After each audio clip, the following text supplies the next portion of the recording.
여러분 안녕하십니까? 포항 MBC 뉴스데스크입니다. 포항에서 발굴된 국보와 보물 등 귀한 문화재들은 포항을 떠나 전국 여기저기에 흩어져 있습니다. 문화재를 보관할 수 있는 수장고와 전시할 수 있는 박물관이 없기 때문인데요. 포항시가 흩어진 지역 문화재를 다시 고향에 모으기 위해 시립박물관 건립에 나섰습니다. 이규설 기자입니다. 포항시 북구 신광면사무소 앞마당에는 비각이 하나 서 있습니다. 놀랍게도 그 안에는 현존하는 신라비 가운데 가장 오래된 포항 냉수리 신라비가 보관되어 있습니다. 신라 역사를 이해할 수 있는 귀한 자료로 국보 제264호입니다.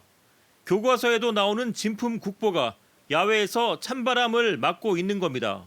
이 야외에 있다 보니까 여러 가지 어떤 자연 환경적인 어떤 물리적인 요인 그리고 그 조류의 어떤 배설물에 의한 어떤 그 오염들 이런 것들 때문에 야외 전시를 계속 지속을 하다 보면 아무래도 저 훼손이 더 가속화될 것 같거든요. 조류 배설물에 의한 문화재 오염을 막기 위해서 최근에는 비각 상단에다 이렇게 그물망까지 설치했습니다. 냉수리 신라비는 귀한 보물이 포항을 떠나면 다시 찾아오기 힘들다는 주민들의 뜻에 따라 면사무소에 자리 잡게 됐습니다.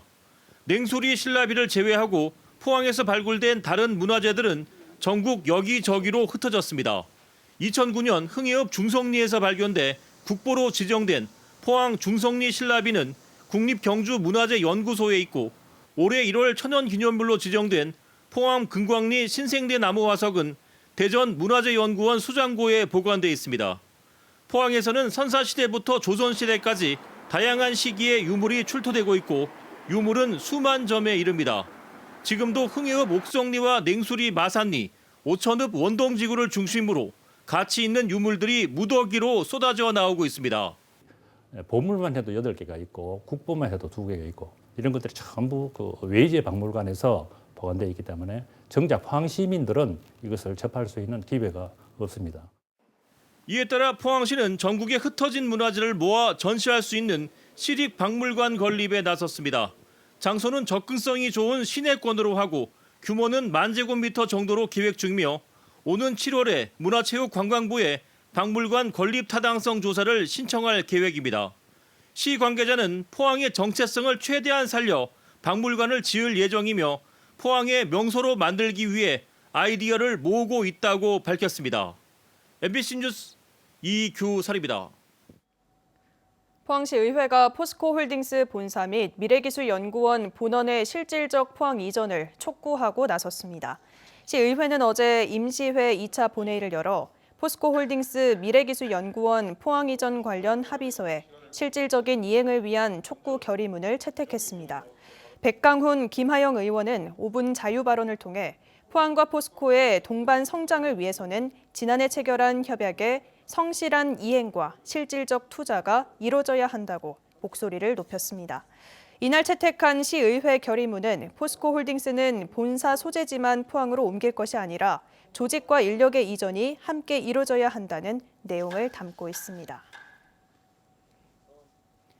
경주 월성원전과 인접한 울산 지역의 시민단체가 고준위 방패물 특별법에 반대하는 기자회견을 열었습니다. 탈핵 울산시민 공동행동은 오늘 울산시 의회 프레스센터에서 지역 국회의원들이 울산 시민의 안전을 도외시하고 특별법안 공동 발의에 서명했다고 규탄했습니다. 이들은 주민을 대의하는 지역 국회의원과 지자체장이 특별법안 통과를 막는 데 앞장서야 한다고 지적했습니다.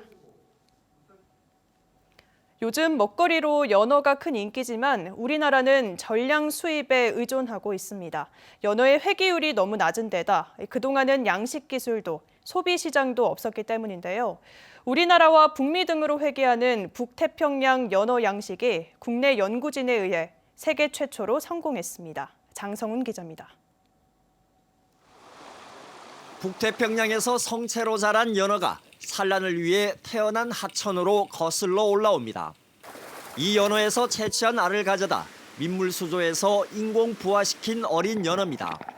부화한 지 3개월째로 크기는 3cm에 불과합니다. 이후 바닷물로 옮겨 본격적으로 양식하는데 2년여 만에 성어 기준에 가까운 50cm 크기로 자랐습니다. 연어는 민물과 바닷물을 오가는 특성 탓에 양식에서도 독특한 과정을 거칩니다. 바닷물에 서서히 적응할 수 있도록 염분 농도를 하루에 5ppm, 3ppm 이런 식으로 조금씩 올려서. 북태평양 연어는 주로 아시아 쪽에 널리 분포하는데 양식에 성공하기는 이번이 세계 최초입니다. 세계 연어 양식은 유럽과 남미를 중심으로 대서양 연어가 대부분입니다. 우리나라 대서양 연어 수입 시장도 해마다 커져 6만 톤, 5천억 원을 넘어섰습니다. 북태평양 연어는 그동안 회귀율이 떨어지고 소비 시장도 부족하다 보니 본격적인 양식이 이루어지지 못했습니다. 미국은 그래서 3에서 한 7% 정도 회귀하는데 저희들은 0.1%입니다. 그래서 앞으로 그러니까 방류 사업도 많이 하고 또 앞으로는 인공 사육도 해서 자원을 확대해 나가야 된다는. 연구진은 연말쯤 대량 생산에 들어가면 포항과 부산 등 전국적으로 추진 중인 대규모 연어 양식 사업에도 기폭제가 될 것으로 기대하고 있습니다. MBC 뉴스 장성훈입니다. 포항시가 2차 전지 특화단지 지정에 행정력을 집중하고 있는 가운데 울산과 충북 오창, 전북 군산 등 다른 지자체들도 유치전에 뛰어들어 치열한 경쟁을 펼치고 있습니다. 울산은 삼성 SDI, 고려 아연 등이 참여한 전지산업 연합체 출범을 강점으로 내세우고 있고 충북 오창은 2차 전지 완제품 생산업체인 LG 엔솔과 에코프로비엠 본사가 있다는 점을 앞세우고 있습니다. 전문가들은 포항과 울산 그리고 충북 오창이 3파전을 벌일 것으로 예상하고 있으며 포항시는 경북도와 함께 세부 전략을 다듬어 포항의 장점을 부각시킬 수 있는 최종 특화단지 조성 계획 수립에 집중하고 있습니다. 학교 비정규직 노조가 저임금 체계 개편과 복리후생 개선을 요구하며 대구시 교육청에서 천막 농성에 들어간 지 한 달이 다 되어가는데 교섭에 진전이 보이지 않습니다. 이런 가운데 물리적 충돌이 발생하고 고소 고발도 이어지며 갈등의 골이 깊어지고 있는데요. 새학기 개학이 다가오는데 더 큰 혼란으로 이어지지 않을까 우려가 나옵니다. 조재한 기자입니다. 지난달 8일 밤 전국학교 비정규직 연대회의는 대구시 교육청 앞마당에 천막을 기습 설치하고 농성에 들어갔습니다. 강은희 대구시 교육감이 전국시도 교육청 교섭 대표를 맡고 있기 때문입니다. 한 달째 농성이 이어지고 있지만 교섭에는 이렇다 할 진전이 없습니다. 지난달 10일에는 노조 집기를 치우려는 교육청과 물리적 충돌을 빚기도 했습니다. 노조 측은 정당한 노조 활동 탄압이자 폭행이라며 노동청과 경찰에 고소 고발했습니다.